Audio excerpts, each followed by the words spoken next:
Bismillahirrahmanirrahim. Assalamualaikum warahmatullahi wabarakatuh. Alhamdulillah, semoga semuanya selalu dalam keadaan sehat walafiat. Hari ini kita belajar kembali tematik 3G subtema 4, perkembangan teknologi transportasi.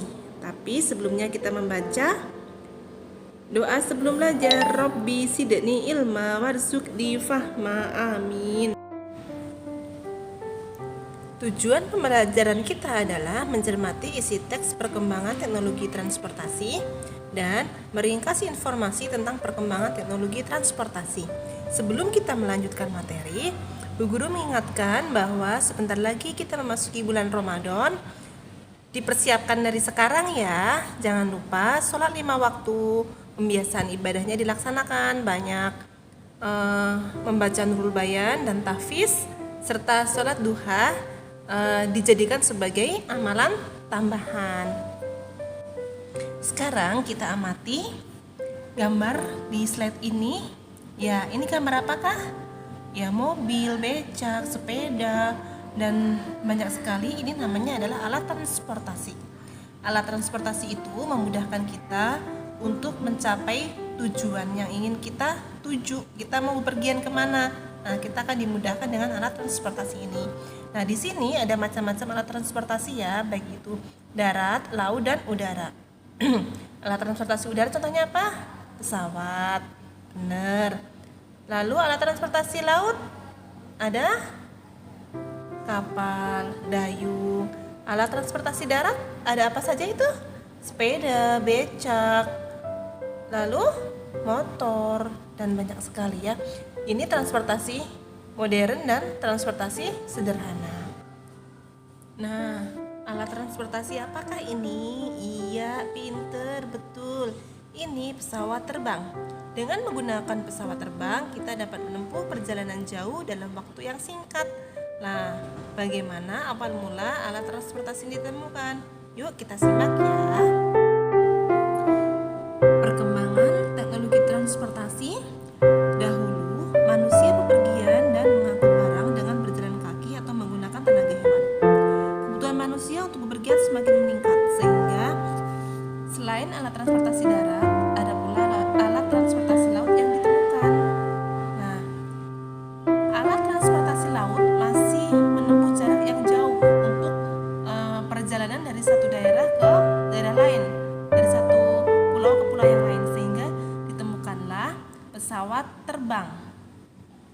Nah, ini dengan ditemukannya pesawat terbang, perjalanan kita akan lebih cepat dijangkau. Sekarang kita membaca teks berikut ini, transportasi air. Kalian masih ingat kan kalimat utama, yaitu kalimat yang berada biasanya di awal atau di akhir paragraf. Nah, sekarang kita cari kalimat utamanya ya.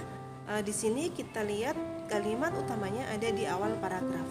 Nah, kalimat utama itu nanti akan kita tulis berdasarkan teks tersebut dalam mendapatkan informasi. Sekarang kita akan mencari informasi berdasarkan teks yang kita baca tersebut. Ya, di mana kita dapat informasinya dengan menuliskan isi cerita pada kalimat utama pada setiap paragraf. Nah, kita tulis ya di paragraf pertama, yaitu alat transportasi air mengalami banyak sekali perubahan dari waktu ke waktu. Selanjutnya, kapal dibuat dengan dilengkapi layar berbentuk kain persegi. Dan paragraf ketiga, penemuan mesin uap mempengaruhi perkembangan alat transportasi air. Pada paragraf keempat, kini jenis kapal ada bermacam-macam. Sekarang kita akan membaca teks yang di buku paket, tapi sudah Bu Guru tuliskan di sini ya. Kita ambil contoh sejarah kereta api. Kereta api merupakan salah satu alat transportasi darat ya. Sejarah kereta api digunakan sebagai alat transportasi.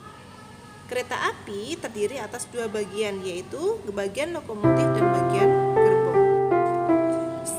Setelah itu pada tahun 1925 lokomotif diesel diperkenalkan.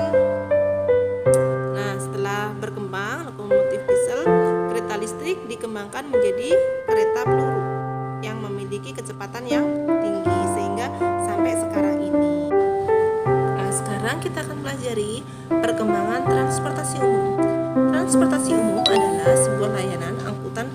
yang digunakan oleh masyarakat secara umum. Pada awalnya dulu menggunakan delman, ya, yang digunakan oleh masyarakat Indonesia. Kemudian setelah itu mengalami perkembangan lagi, yaitu menggunakan becak yang beroda 3. Tetapi muatan angkutnya hanya dalam kapasitas tertentu, sehingga alat transportasi lebih dikembangkan lagi menjadi angkutan kota yang jumlah atau kapasitasnya lebih banyak lagi, tetapi masih belum, jangkauannya masih belum bertambah lagi ya, sehingga alat transportasi umum lainnya yaitu bis mulai dikembangkan yang jumlah kapasitas untuk mengangkut orangnya lebih banyak dan bisa antar kota. Nah, akhirnya pembelajaran kita pada hari ini cukup sekian ya anak-anak Bu Guru semuanya. Ada tugas dari Bu Guru yaitu membaca halaman 111 sampai 112. Lalu kalian mengerjakan halaman 112 ya di buku tulis dan dikirim ke wali kelas masing-masing. Kita akhiri dengan membaca hamdalah alhamdulillahirabbil alamin. Doa penutup majelis, subhanakallahumma wa bihamdika asyhadu alla ilaha illa anta astaghfiruka wa atubu ilaik. Silakan dikerjakan ya anak-anak Bu Guru semuanya. Assalamualaikum warahmatullahi wabarakatuh.